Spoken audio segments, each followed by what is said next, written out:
Hello friends, welcome back to our YouTube channel. अभी हम लोग यहाँ पे Larsen and Turbo limited LNT की एनालिसिस करेंगे और देखेंगे नेक्स्ट पूरे वीक में।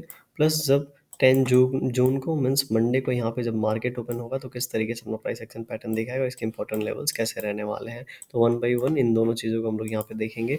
तो अभी अगर हम लोग बात करें तो हमने जो बात की थी, आपको याद होगा, तो हमने बात किया था कि यहाँ पे अगर देखेंगे तो बहुत ज़्यादा सेलिंग हुई एंड उसके 1 दिन बाद ही बहुत ही अच्छी खासी बाइंग आ गई। इसीलिए यहाँ पे जो भी बायर्स एंड जो सेलर्स हैं, वो थोड़ा-सा कन्फ्यूज़ हो जाएँगे और यहाँ पे कोई भी डिसीज़न जल्दी लेंगे नहीं। इसीलिए अभी आपको 1-2 दिन यहाँ पे हॉल्ट टाइप सिचुएशन, मतलब एक कैंडल बना, दूसरा कैंडल भी उसी के अंदर बना है, ऐसा सिचुएशन हम लोग को देखने को मिला है। तो अगले दिन भी अगर ऐसा सिचुएशन बन जाता है, तो हम लोग को बहुत ही ज़्यादा आश्चर्यचकित होने वाली बात नहीं है, ये एक्सपेक्टेड मूव है, ठीक है? बहुत ज़्यादा पहले ये ट्रेंडिंग था, ट्रेंडिंग के बाद थोड़ा-सा वोलेटाइल हो जाएगा, फिर जब साइडवेज़ जाके फिर से यहाँ पे हम लोग को थोड़ा-सा कुछ मोमेंटम देखने को मिलेगा, जिसको अभी हम लोग यहाँ पे देखेंगे। एक बार मैं मंथली टाइम फ्रेम पे जाना चाहूँगा और मंथली टाइम फ्रेम पे यहाँ पे कुछ पॉइंट हम लोग डिस्कस करेंगे। देखिए, लास्ट मंथ का जब ये कैंडल बना था तो हमने बात किया था, अगर यहाँ पे ब्रेकआउट होता है, ऑल टाइम हाई निकलता है, तो हमें ऊपर का टारगेट देखने को मिलेगा। लेकिन सडनली क्या हुआ, इलेक्शन की वजह से यहाँ पे हम लोग को बहुत ज़्यादा स्पाइक ऊपर और नीचे देखने को मिला, इसीलिए बहुत तेज़ी से नीचे की ओर आ गया। लेकिन जब ये नीचे की ओर गया तो एक gap one day time frame पे दिखेगा, वो पेंडिंग था, उसको फिल करके तुरंत ऊपर आ गया। अब ये जो 1 मंथ की जो ये कैंडल है, इसका अप्रॉक्स ये 50% आ चुका है। तो अगर ये मंथ के एंड तक आते-आते अगर ये यहाँ पे लगभग-लगभग 3750 के ऊपर या फिर लगभग-लगभग कहीं न कहीं 3900 के ऊपर यहाँ पे क्लोजिंग देता है, तो बहुत ही अच्छा अगेन हम लोग को मोमेंटम मिलेगा, जो कि ऊपर की ओर इसको पुल करके लेके जाएगा। तो ये चीज़ है यहाँ पे। और वीकली टाइम फ्रेम पे हम लोग देखेंगे, तो वीकली टाइम फ्रेम पे यहाँ पे ऑलमोस्ट ये भी 50% के आस-पास यहाँ पे क रिकवर हो चुका है। अब हम लोग देखेंगे नेक्स्ट वीक में, ठीक है? अभी ऐसा नहीं लगता कि नेक्स्ट वीक में यहाँ पे तुरंत एक ग्रीन कैंडल बन जाएगा और ये ऊपर की ओर निकल जाएगा। मुझे ऐसा नहीं लग रहा है, क्योंकि जो प्राइस एक्शन पैटर्न इसमें बनना चाहिए, अब यहाँ पे एक इनसाइड कैंडल बनना चाहिए या फिर यहाँ पे ऐसा सिचुएशन बनना चाहिए कि एक ऐसा कैंडल बने, थोड़ा-सा ऊपर जाए या नीचे, इस तरीके से कैंडल बनना चाहिए। तुरंत नेक्स्ट कैंडल इसको ब्रेक करके ऊपर की ओर लेके चला जाएगा, ऐसा यहाँ पे मुझे नज़र नहीं आ रहा है। क्यों नज़र नहीं आ रहा है? इसके पीछे 2 रीज़न्स हैं। पहला तो इन लेवल से हम लोग को बहुत ही स्ट्रॉन्ग सेलिंग मिली है, ठीक है? और इन लेवल से हमारे पास बहुत ही अच्छी बाइंग हुई है। तो 2 इस पूरे वीक में देखेंगे तो बहुत ही अच्छा पैसा बायर्स एंड सेलर्स को मिला है। अगर आप देखेंगे तो 3900 से सेलिंग हुई और ये 3200 के पास गया, फिर 3200 से बाइंग हुई, फिर ये 500 के आस-पास गया। तो एक बहुत ही अच्छा मोमेंटम यहाँ पे आ चुका है, इसीलिए मुझे लगता है अभी नेक्स्ट वीक में थोड़ा-सा ये यहाँ पे 1-2 छोटा कैंडल बनाए एंड उसके बाद अपना मोमेंटम कंसीडर करे, ऊपर की ओर ब्रेकआउट देगा तो ऊपर की ओर, या फिर नीचे की ओर ब्रेकडाउन देगा तो नीचे की ओर, जो भी हम लोग यहाँ पे डिस्कशन करेंगे। तो यहाँ पे ऐसा नहीं बोल रहा हूँ कि इस मंथ में ये ऊपर की ओर नहीं जा सकता, लेकिन यहाँ पे लग रहा है कि जो नेक्स्ट वीक की मोमेंटम है, वो थोड़ी-सी यहाँ पे कम होने वाली है। तो हो सकता है यहाँ पे ऊपर की ओर एक इनसाइड कैंडल बने या फिर इसी कैंडल के नीचे यहाँ पे कहीं पे एक इनसाइड कैंडल बन सकता है, ठीक है? अब हम लोग यहाँ पे डेली टाइम फ्रेम पे चलते हैं और डेली टाइम फ्रेम पे इसको समझने की कोशिश करते हैं। डेली टाइम फ्रेम पे अगर आप रेजिस्टेंस ढूँढने जाएँगे तो आपको इस कैंडल की वजह से रेजिस्टेंस नहीं दिखेगा। लेकिन जो एक्चुअल में रेजिस्टेंस, ये कैंडल नहीं होता तो रेजिस्टेंस हमारे पास कहाँ होता? 3581 के आस-पास होता, ठीक है? 3581 के आस-पास। और उसके बाद का इमीडिएट जो रेजिस्टेंस है, वो 3600 के आस-पास होता। तो ये जो 3600 और 3500 जो 90 80 का लेवल है, ये ₹15 का एक ऐसा रेंज है, जिसको यहाँ पे थोड़ा-सा ब्रेक करने में प्रॉब्लम हुआ। क्यों? क्योंकि एक रेजिस्टेंस ज़ोन है और इसके बाद जो रेजिस्टेंस ज़ोन है, वो 3700 के आस-पास है।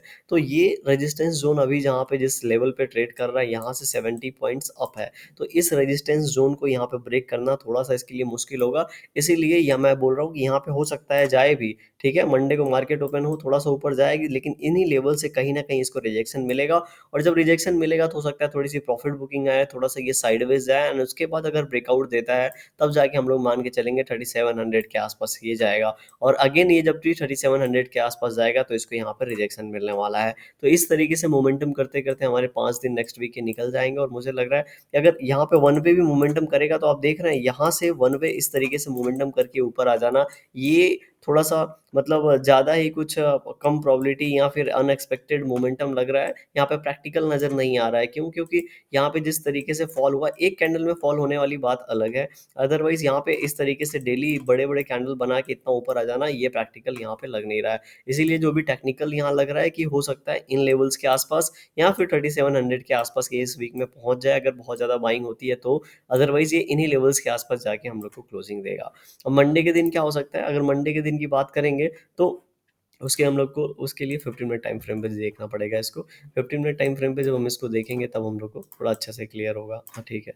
अभी हम लोग 15 मिनट टाइम फ्रेम पे जब इसको देख रहे हैं, तो आपको पता होगा कि ऊपर की ओर जो हम लोग रेजिस्टेंस डिस्कस कर रहे थे, ये देखिए यहाँ पे इस तरीके से रेजिस्टेंस है। क्यों रेजिस्टेंस? हम सभी को पता है, ये यहाँ पे बॉक्स ब्रेक किया और यहाँ जाने के बाद दूसरे बॉक्स में एंट्री किया, तो ये एक चैनल था। यहाँ पे ज़्यादा समय चैनल था, इसलिए ये रेजिस्टेंस का लेवल, ये हमारे लिए सपोर्ट का लेवल, एक रेजिस्टेंस का काम अभी करेगा, पहली बात। दूसरी बात, जब ये ऊपर से गिर रहा था तो इन लेवल्स के आसपास ही कुछ एक्शन आपको दिख रहा है, ठीक है? और दूसरा, ये एक्शन इन लेवल्स के पास इसीलिए बना है क्योंकि यहाँ पे एक पहले सपोर्ट हुआ हुआ करता था और ये दूसरा एक्शन यहाँ पे हुआ है, ठीक है? अब ये इसी लेवल के आसपास क्यों रुका है? आपको समझ में आ रहा होगा कि इन्हीं लेवल्स के आसपास ये रेजिस्टेंस क्यों ले रहा है। तो अब जब ये ऊपर अगेन यहाँ से निकलेगा, यहाँ पे चूँकि आज के दिन और 2 दिन यहाँ पे क्या हुआ, एक ही बहुत ज़्यादा वाइड मोमेंटम नहीं हुआ है, बहुत ज़्यादा नैरो मोमेंटम हुआ है, तो इसकी वजह से क्या होगा, एक मोमेंटम हम लोग को स्पाइक मिल सकता है मंडे के दिन। अगर ये एक स्पाइक मिलता है तो बहुत ऊपर नहीं जाएगा, ये बात मान के चलेंगे।